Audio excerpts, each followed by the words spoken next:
children and young adults continues to persist. To further discourage this behavior, I propose to increase the excise duty tax rates to 20%.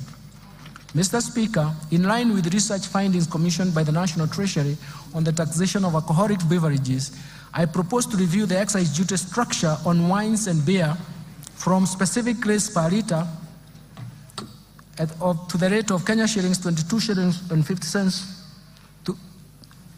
per centiliter of pure alcohol.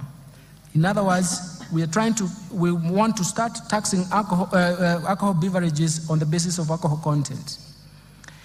Further, I propose to change excise duty rate on spirits from specific rates per litre to Kenya shillings 16 per centiliter of pure alcohol.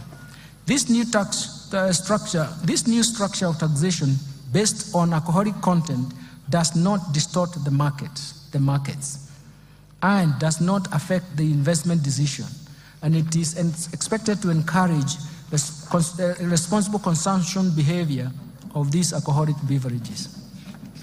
Mr. Speaker, I also propose to review excise duty structure on cigarettes in line with research conducted and advice that has recommended harmonization of excise duty rates for cigarettes with and without filters at the rate of Kenya shillings 4,100 per mille. This will reduce the incentive for misdeclaration and illicit trade. Mr. Speaker, I propose to increase the excise duty rate from Kenya shillings 1,594.50 cents per kilogram to Kenya shillings 2,000 per kilogram on products containing nicotine or nicotine substitute to address their adverse effects on human health. This excludes those approved medicinal products. Additionally, I propose to increase the excise duty rate on liquid nicotine for electronic cigarettes from Kenya shillings 70 per milliliter to Kenya shillings 100 per milliliter. Mr. Speaker, to provide fair treatment to both residents and non-residents offering excisable services, I propose to amend the Excise Duty Act to charge excisable services offered in Kenya by non-resident through a digital platform.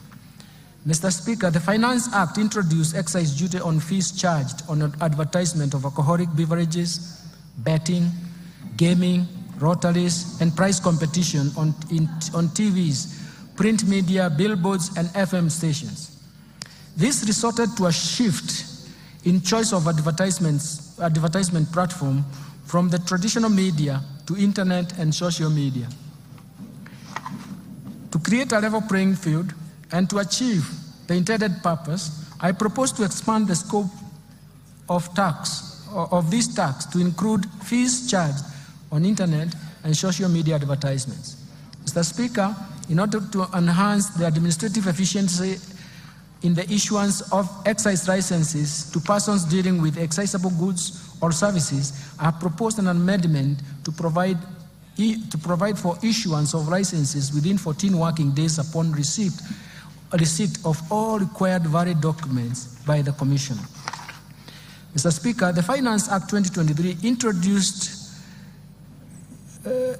duty on imported eggs, potatoes, onions at the rate of 25%. To promote trade across East African region, I propose the removal of this excise duty on imported eggs, potatoes, and onions originating from East African Community Partner States, subject to goods meeting the East African Community Rules of Origin. Mr. Speaker, currently, excise duty is 15% on the following: telephone, internet data services, fees charged on money transfer services by banks, fees charged on money transfer by agencies and other financial services providers, and the fees charged on cellular phone service providers.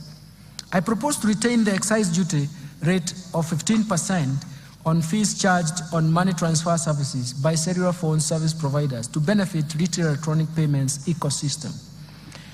Let me now move to amendments to Tax Procedures Act. Mr. Speaker, I will now highlight those proposed amendments of the Tax Procedures Act.